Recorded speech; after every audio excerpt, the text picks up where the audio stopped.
할렐루야. 네. 이런 인사 오랜만에 하시죠? 네. 오늘은 이렇게 한번 인사해 봤으면 좋겠습니다. 제가 할렐루야 하면 흔히 하듯이 아멘 하지 마시고요.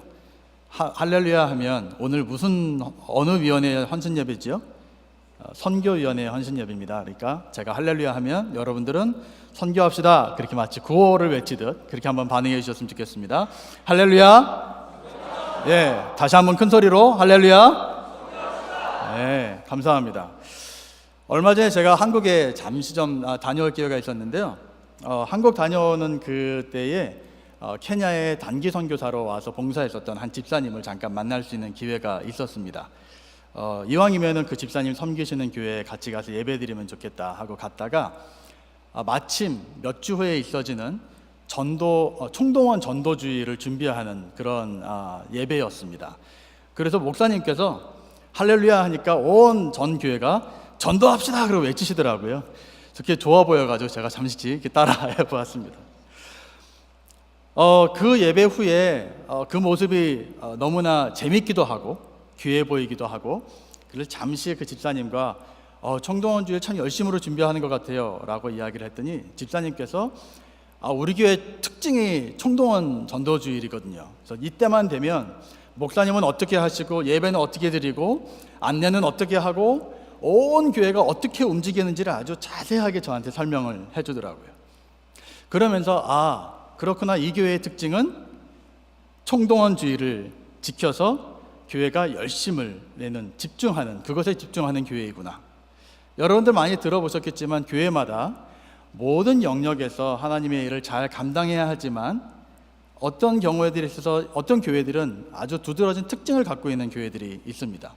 어떤 교회는 말씀드린 것처럼 총동원 전도주의를 열심히 지내는 교회가 있고, 어떤 교회는 새벽 기도가 특징인 교회가 있고, 어떤 교회는 아주 찬양이 아주 두드러지는 교회가 있기도 합니다. 그렇게 하면 여기서 제가 여러분들께 한번 이렇게 질문을 드려보고 싶습니다. 꼭 이렇게 손들고 대답 안 하셔도 괜찮습니다. 저희 교회의 특징이 무엇입니까? 여러분들은 어떻게 대답하시겠습니까? 그 교회를 다녀와서 잠시 그런 생각해 봤습니다. 우리 나성환 교회의 특징은 무엇일까? 우리 나성환 교회의 장점은 무엇일까? 이런저런 여러 가지를 생각을 해보다가 아무래도 제가 선교사여서 그런지 몰라도 우리 교회는 선교를 열심히 하는 교회다, 그것만큼은 분명히 얘기할 수 있을 것 같다라는 생각을 해보게 되었습니다. 참 어느 교회랑 비교를 해도 비교하는 게 좋은 건 아닙니다만 선교를 참 열심히 하는 교회, 할 수 있는 대로 열심을 다해서 선교하는 교회인 것만큼은 분명한 것 같아 어디 가서도 자랑할 수 있는 부분인 것 같습니다. 선교사 입장에서 보면 감사할 때가 너무나 많습니다. 이렇게 안식년으로 와서요, 얼마나 많은 사랑을 제가 받고 누리고 있는지 모릅니다. 그리고 이곳에 안식년으로 와 있는 이 시간뿐만 아니라 선교지에서 사역을 할 때에도 저희를 위해서, 그리고 사역을 위해서, 그리고 그곳에 있는 영혼들을 위해서 계속해서 기도와 물질로 끊임없이 후원해 주고 계시는 것을 느낄 수 있어서 참으로 감사한 마음을 갖고 있었습니다. 어떤 이런 후원만을 이야기하는 것이 아니라 선교위원회를 섬기는 분들은 물론이고요, 온 교회가 인내와 배려가 선교를 향해서, 그리고 선교사를 향해서 많이 있는 것을 보게 됩니다.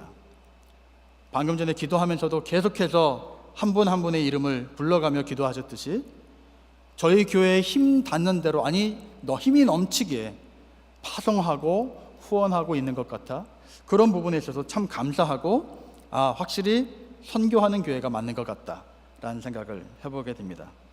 여러분들은 거기 얼마나 동의하실런지는 모르겠습니다만 하여튼 제가 보기에는 그렇습니다. 그러면 여기서 여러분들에게 또 다른 질문을 드려보려고 합니다. 방금 전에 만났던 그 집사님과의 대화 속에 그 교회의 특징이 총동원 전도주일이라 이분이 총동원 전도주일에 대해서는 그냥 자신 있게 줄줄이 이야기하는 것을 제가 들었거든요. 근데 그 집사님이 총동원 전도주일에서 특별히 무엇을 중책을 맡은 분도 아니고요, 물론 전도위원회나 전도를 특별히 더 강조해서 그 일을 집중적으로 섬기는 분도 아니었습니다. 그런데 총동원 전도주일에 대해서는 충분하게 얘기할 수 있는 분이었죠. 이런 분처럼 누군가 여러분들에게 와서 나성하님께 특징이 무엇입니까? 장점이 무엇입니까? 했을 때 여러분이 저와 동의하셔서 우리 교회는 선교하는 교회입니다, 선교 열심히 하는 교회입니다 라고 한다면, 그러면 그분이 이렇게 질문했을 때 어떻게 대답하시겠습니까? 그러면 어떻게 선교하세요?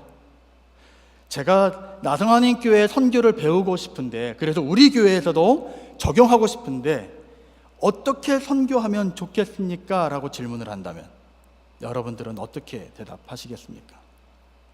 우리 교회요, 파송 많이 했고요, 열심히 재정으로 섬깁니다, 그리고 예배 때마다 열심히 기도합니다. 사실입니다. 그러나 그것만 이야기하시겠습니까? 무엇을 더 이야기하실 수 있으시겠습니까? 나성하님 교회는 어떻게 선교합니다, 어떻게 설명하시겠습니까? 할 말이 없으시면 그냥 담임 목사님 불러드릴까요? 이렇게 말씀하시겠습니까? 아니면 선교위원회 장로님 연락처 드릴 테니 거기다 한번 연락해 보십시오, 그렇게 말씀하시겠습니까?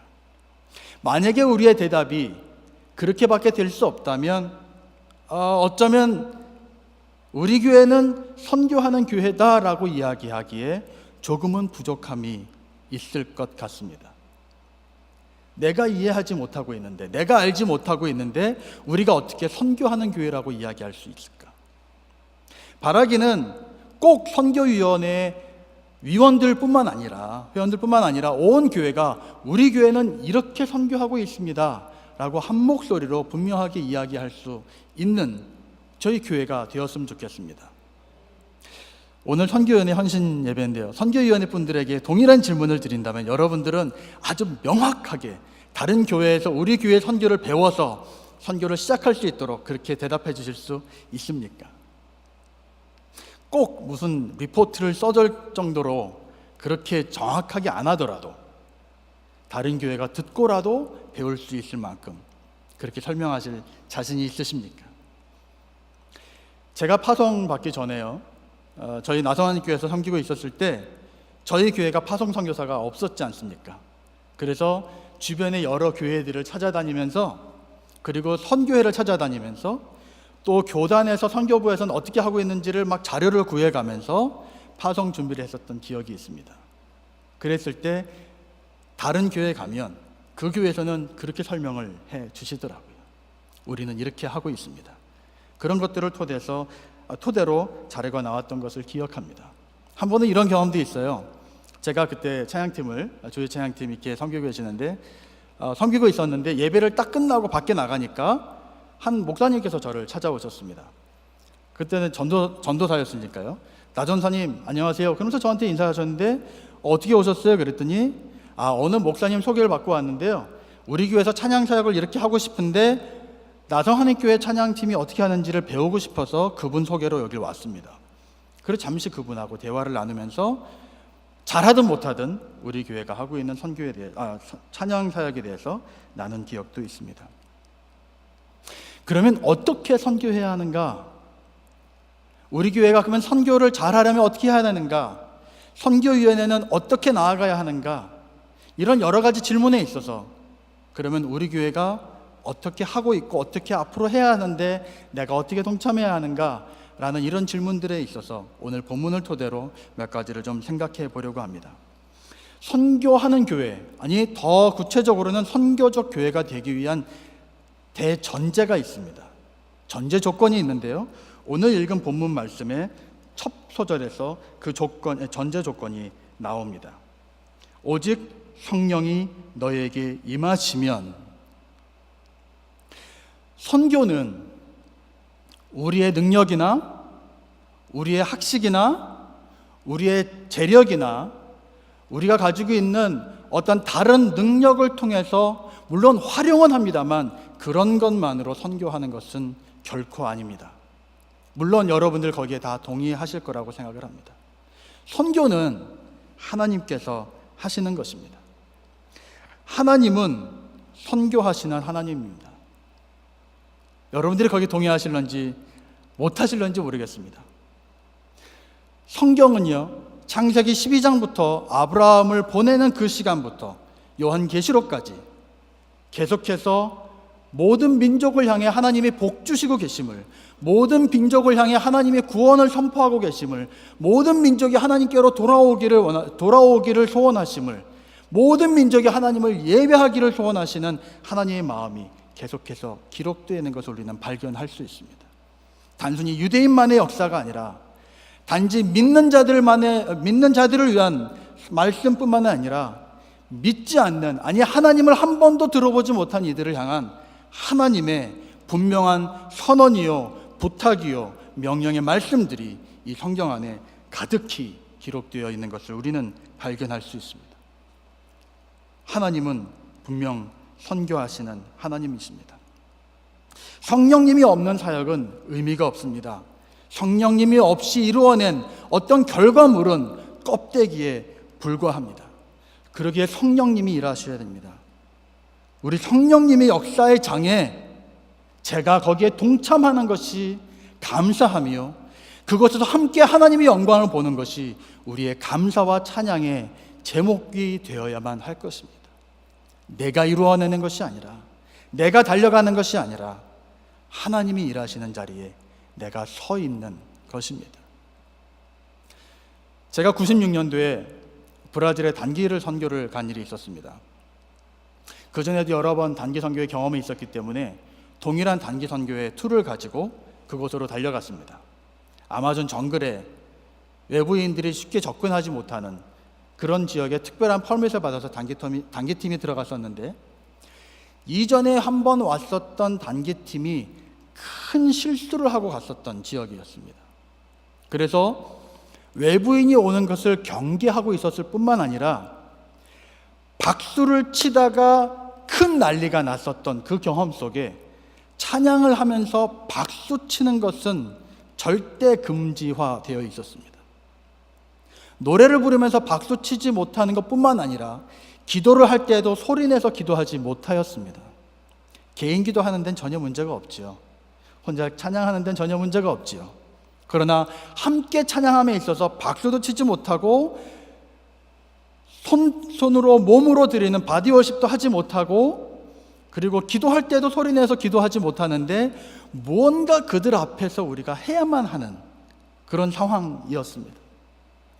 그래서 준비한 바디워십은 다 내려놓고요, 율동하는 것도 다 내려놓고요, 몇 가지 할 수 있는 것들, 드라마라든지 몇 가지만 열심히 하고 있었습니다. 하루 이틀 사역이 진행되는데 너무 힘들기만 하고요, 어떠한 열매도 찾아보기 어려웠었습니다.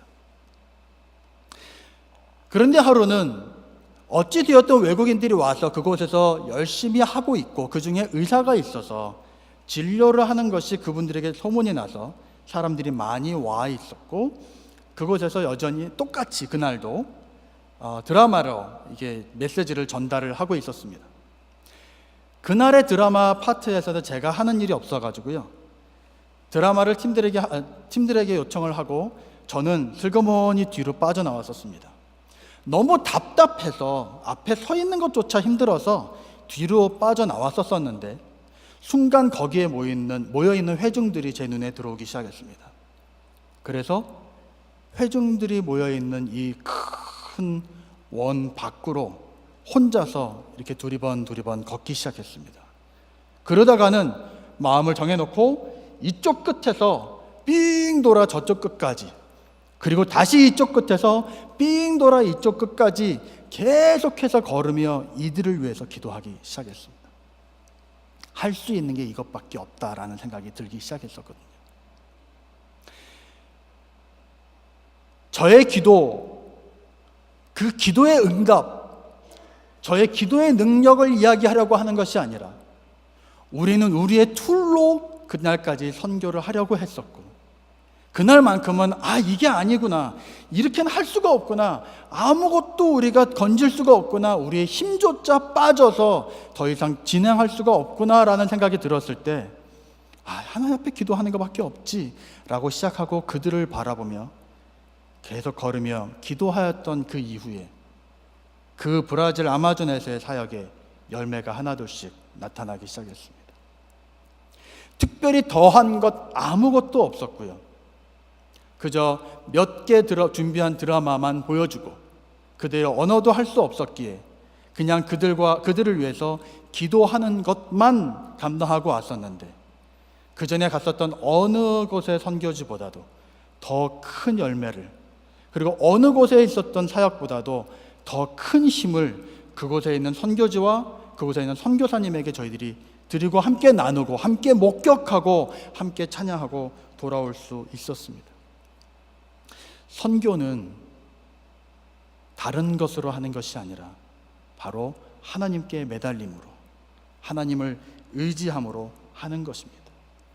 우리가 이걸 너무나 잘 알고 있지요. 몰라서 못하는 거 아니지요. 아니, 하고 있지요. 그런데 우리가 잘하고 있는데 왜 이야기를 또 하는가 여러분들이 의아해하실런지 모르겠습니다. 그러나 분명한 것은 어떠한 것보다도 가장 효과적이고 어떠한 것보다도 가장 능력 있게 감당할 수 있는 선교의 사역은 바로 성령님을 의지하여 성령님과 함께 감당하는 사역이다라고 분명하게 말씀드릴 수 있기 때문입니다. 선교지에 오래 있으면 오래 있을수록 선교사들이 갖게 되는 약점이 있습니다. 솔직하게 말씀을 드리면 노하우도 많아지고 선교지에 대한 이해도 많아지고 언어도 점점 늘어가고 어떠한 외형적으로 보여지는 열매들은 많이 보여지는데, 점점 시간이 갈수록 선교사의 내면에 문제가 발생하기 시작합니다. 아는 대로, 가지고 있는 지식대로 진행을 하다 보면, 그리고 그들과 함께 무언가 하려고 노력을 하다가 부딪히는 벽과 또 때로는 그들을 통해서 갖게 되는 상처를 경험할 때면 성령을 의지하여 영혼 구원에 대한 열정과 그들을 긍휼히 여기는 마음을 가지고 시작했던 사역이 그들에 대한 용서와 사랑의 마음은 식어가고 성령의 충만함에 대해서는 일식하지 못한 채 그저 앞으로 이를 향하여 달려가는 모습이 선교사들에게서, 아니 이렇게 말하는 저에게서도 많이 발견되고 있는 것이 솔직한 고백입니다. 우리 교회의 모습은 어떻습니까? 여러분들 한 분 한 분의 마음은 어떻습니까? 여기 장로님들 여러분들 계시는데요, 장로님들이 장립 받으실 때, 안수 받으실 때 어떤 마음이셨는지 여러분들 기억하십니까? 내가 이제 장로가 되면 교회를 위해서 이렇게 섬겨야겠구나, 교회 부흥에 조금이라도 내가 교회가 힘을 얻기 위해서 조금이라도 내가 이렇게 섬겨야겠구나, 교회가 나를 통해서, 나의 사역을 통해서, 함께 섬기는 당회를 통해서 이렇게 발전하기를, 부흥하기를 소망하고 기도하고 결단하고 헌신하는 마음으로 어느 한 분도 예외 없이 그렇게 장로 장립을 받으셨으리라 저는 믿습니다. 그런데 시간이 갈수록 혹 이를 자꾸 바라보다 보니 성령님을 의지하기보다 어떤 행정적이나 방법적이나 이런 부분을 혹 쫓아 가고 계시지는 않으십니까? 열정은 식어가고 나의 지식을 자꾸 의지하게 되는 것이 우리 인간들의 모습 아닙니까? 권사님들은 어떠십니까? 집사님들은 어떠십니까? 여러분들이 취임하실 때 그 마음을 여러분들 기억하십니까? 그리고 지금도 그 마음으로 봉사하시고 헌신하시고 섬김을 감당하고 계십니까? 우리의 경험이 늘고 리더십이 늘어날수록 인간된 우리들은 자꾸 우리의 능력을 의지하여 우리의 방법대로, 우리의 지식대로 나아가려고 하는 것이 우리의 부족한 부분이기에 우리는 더욱더 겸손하게 하나님을 의지하고 하나님을 찾으며 하나님 앞에 나아가는 그러한 사람들이, 그러한 하나님의 백성들이 되어야 할 줄로 믿습니다. 성령을 받은 사람들, 성령에 충만한 사람들, 그들이 선교를 감당할 때 그 선교는 우리들이 보는 외형적인 열매가 아니라 하나님께서 맺기 원하시는 그런 열매를 맺어줄 줄 믿습니다. 오늘 말씀에서 성령을 받은 사람들은 어떻다라고, 어떤 결론을 갖는다 말씀하고 있습니까? 바로 권능을 받아서 주님의 증인이 된다 말씀하고 있습니다. 성령을 받은 사람은 하나님의 증인이 되어야 합니다. 예수 그리스도의 증인이 되어야 합니다. 아니, 예수 그리스도의 증인이 될 수밖에 없습니다. 그것이 하나님의 약속이기 때문입니다. 이 말씀은요, 우리를 향한 명령도 어떠한 부탁도 아닙니다. 하나님의 약속입니다. 성령님이 임하시면 너희는 내 증인이 될 것이다. 성령님이 임하시면 우리 안에 계신 그 성령으로 인해서 우리 눈앞에 보이는 영혼들을, 그 잃어버린 영혼들을, 소외되고 고통당하고 있는 그 영혼들을 그냥 지나칠 수 없습니다. 성령의 눈으로 그들을 바라본다면 하나님이 바라보며 슬퍼하고 있는 그 사람, 하나님이 바라보고 슬퍼하고 있는 그 일들을 우리는 외면할 수 없습니다. 우리가 성령에 충만하지 못하기에 그 일을 그냥 지나쳐버리기도 하고 놓쳐버리기도 하고 잊어버리기도 하는 것입니다. 우리는 성령에 충만하여야 합니다. 그리고 성령님을 의지하여 사역을 감당해야만 합니다. 혹 여러분들 첫 마음을 잃어버리셨다면 그것을 위해서 하나님 앞에 기도하실 수 있기를 바랍니다. 몰라서가 아니라 알매도 불구하고 하나님을 의지하지 못하였던 나 자신을 돌아보며 하나님의 마음을 품고 나아가게 해주십시오. 처음 제가 하나님 앞에 무릎 꿇으며 기도하였던 그 기도의 제목을 끝까지 붙들고 나아가게 해주십시오. 하나님이 바라보고 있는 그 시선을 나도 가지고 거기에 맞추어 죽어가는 영혼들을 바라볼 수 있게 해주십시오. 하나님 앞에 기도하는 여러분들 될 수 있기를 간절히 소망합니다. 두 번째로 오늘 주시는 말씀 가운데 8절을 다시 읽어보면 오직 성령이 너희에게 임하시면 너희가 권능을 받고 예루살렘과 온 유대와 사마리아와 땅끝까지 이르러 내 증인이 되리라 말씀하십니다. 예루살렘과 온 유대와 사마리아와 땅끝까지 이르러. 이 말씀을 읽으면서 우리는 이 복음이 순서적으로 점진적으로 진전되었다라고 그렇게 생각하고, 물론 성경의 역사는, 복음의 역사는 그렇게 전도되었습니다. 그러기에 우리도 그렇게 해야 한다고, 적용할 때 오늘날 우리 적용한다면 우리 가족을 먼저, 우리 이웃을 먼저, 우리 도시를 먼저, 우리나라나 우리 민족을 먼저, 그리고 땅끝까지 이르러 우리가 복음을 전해야 된다라고 그렇게 점진적으로 해석하는 경우들이 참 많이 있습니다. 그러나 저는 오늘 이 시대가 글로벌 시대가 된 만큼 이 부분을 조금 다른 관점에서 좀 바라보고자 합니다.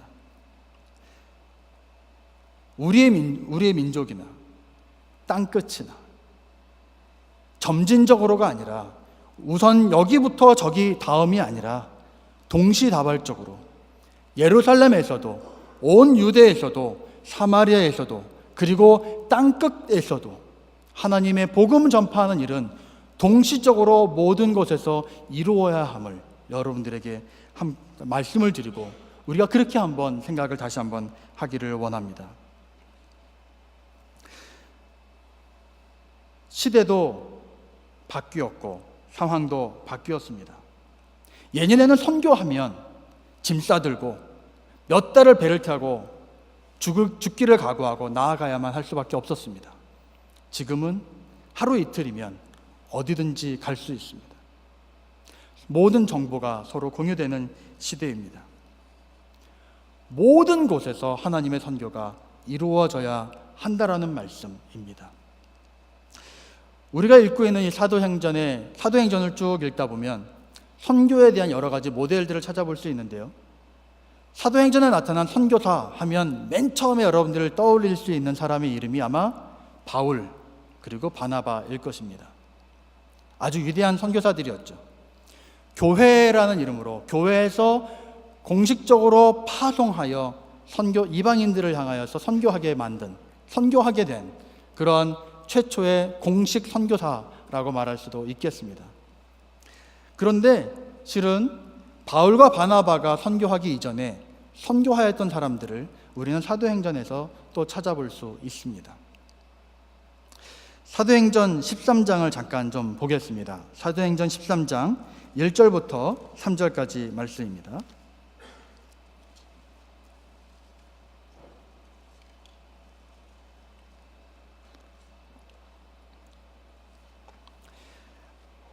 한 절씩 교도하시고 마지막 절 같이 읽겠습니다. 안디옥 교회의 선지자들과 교사들이 있으니 곧 바나바와 니게르라 하는 시므온과 구레네 사람 루기오와 분봉한 헤롯의 젖동생 마나엔과 및 사울이라.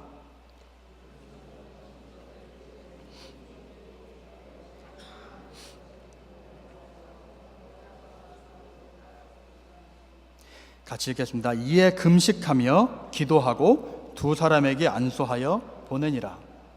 네, 바울과 바나바를 파송하는 그런 장면입니다. 성경에서는 이들을 선교사라고 호칭하지 않습니다. 그러나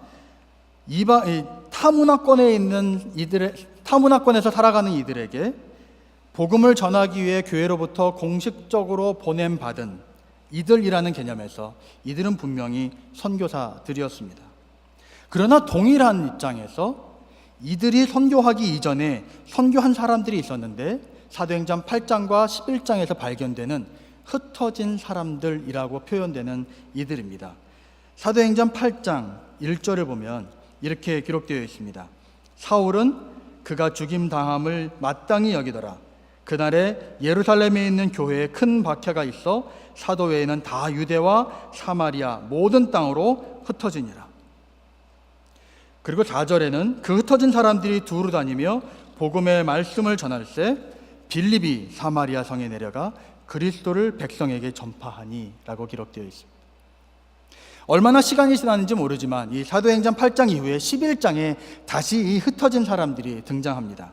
사도행전 11장 19절과 20절 말씀입니다.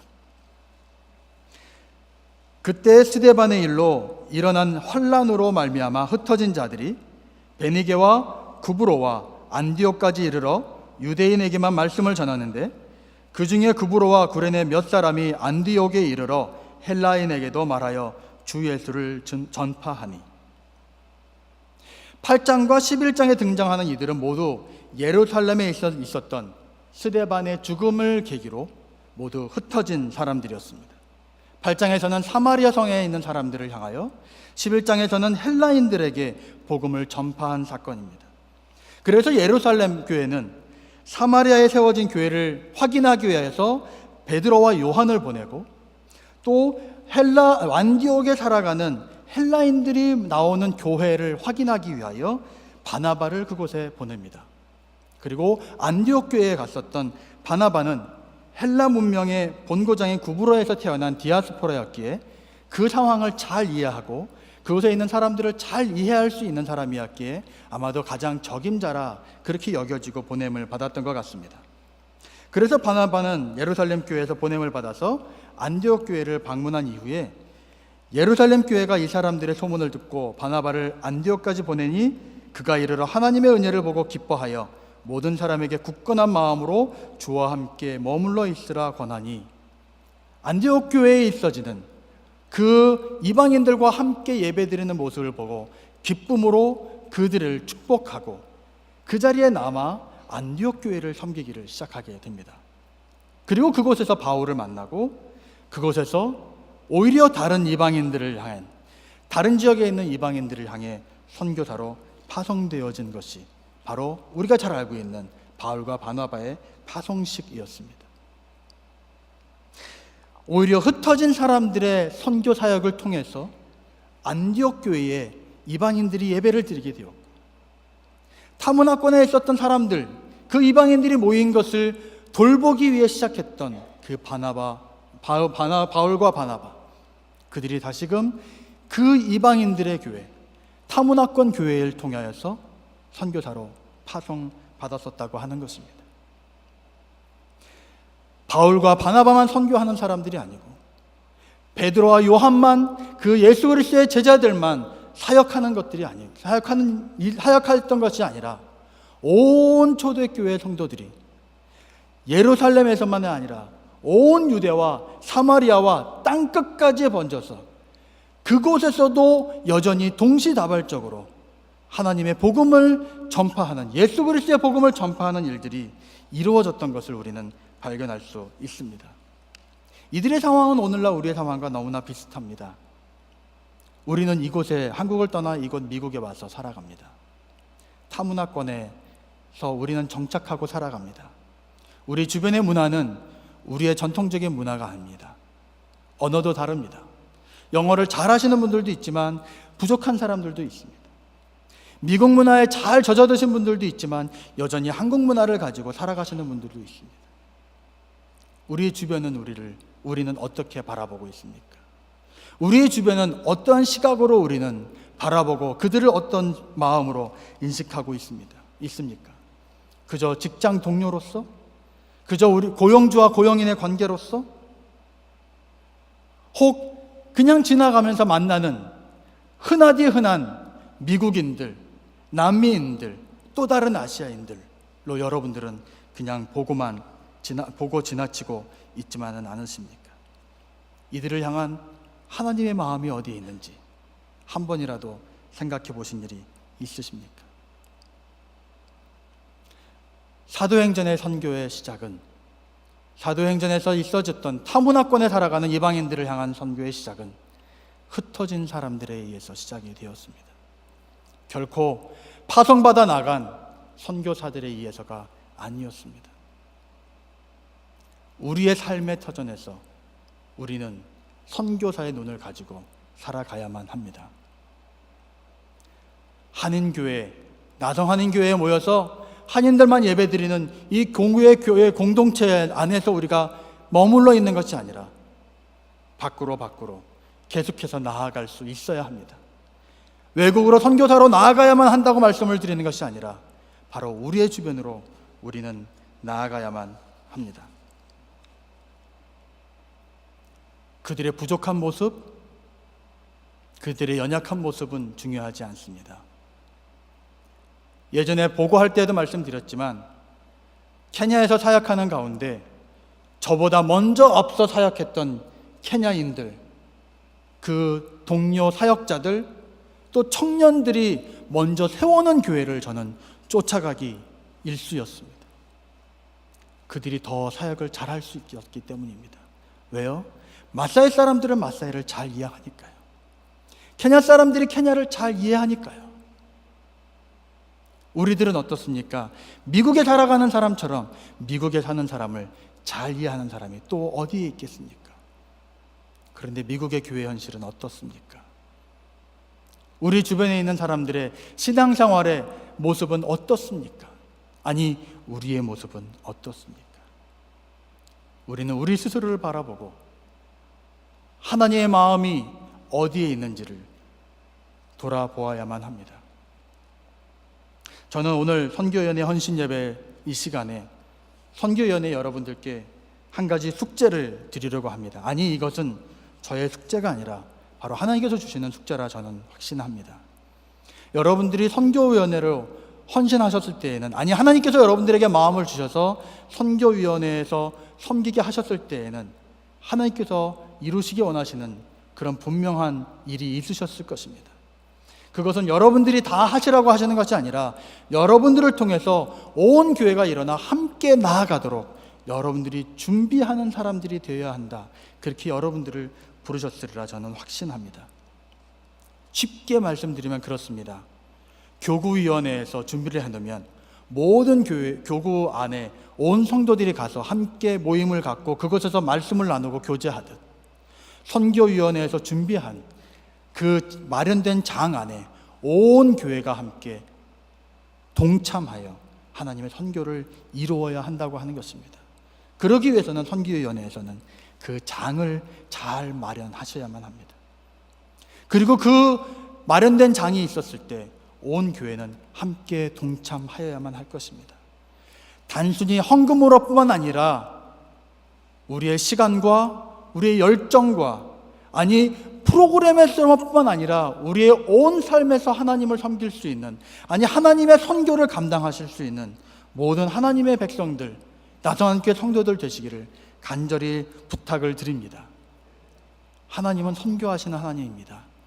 그러기에 우리에게 하나님께서는 선교의 마음을 부어 주실 것입니다. 하나님의 마음을 이해하고 하나님의 눈으로 이웃을 바라보며 그들을 향하여 나아가실 수 있는 모든 성도님들 되시기를 주님의 이름으로 축원합니다.